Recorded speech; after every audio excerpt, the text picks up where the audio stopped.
Today we're going to take a short pause from deer hunting and address what's really on your mind this time of year, and that's turkey hunting. So I hope you enjoy this special episode of Turkey Talk Now. We've all had that hung up gobbler. You know the guy stands back there in the woods 100 yards, maybe out in the field. He gobbles and gobbles and gobbles, but he just won't come into your call. You know, you've got about 3 options that I can think of. The first one is just to stay put. The second option is to get up and leave, to make a move.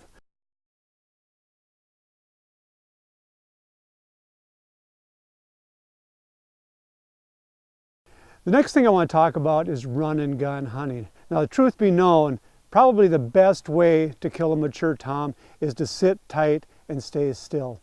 Every time you get up, you're putting yourself at a disadvantage. It's those eyes, they'll get you just about every time. But having said that, I love run and gun turkey hunting.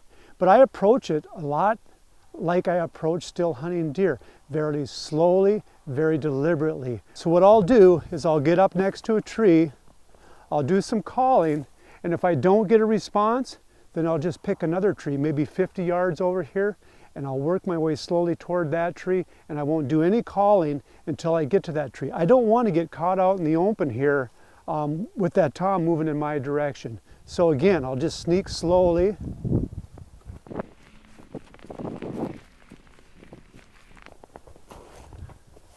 And get over to the next tree, and again, I can just drop right down here. If I get a response from a gobbler that's over the hill or something right over there, I can just drop down and I'm ready to start calling.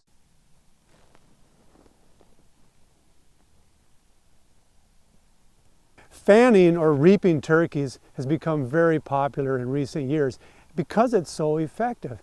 But there are a lot of different ways that you can use a fan for luring in a tom.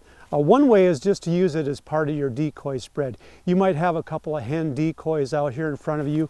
You can either plant that fan and use it as a stationary decoy. What a lot of guys do is use the fan to ambush turkeys. You might have a tom that's hung up out in a field and you need to close some ground. What you can do is get behind that fan and work your way out toward that turkey.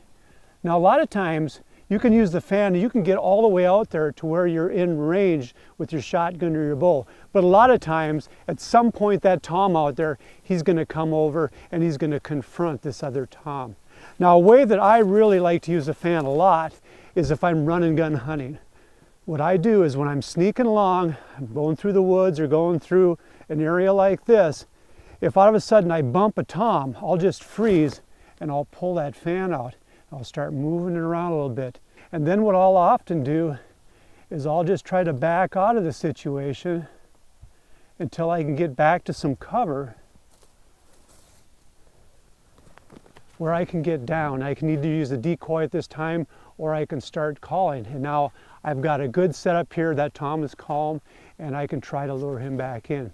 Now obviously, there's some safety concerns when you're using a fan like this. You don't want to use a fan, you don't want to use fanning on public ground. It's just too dangerous.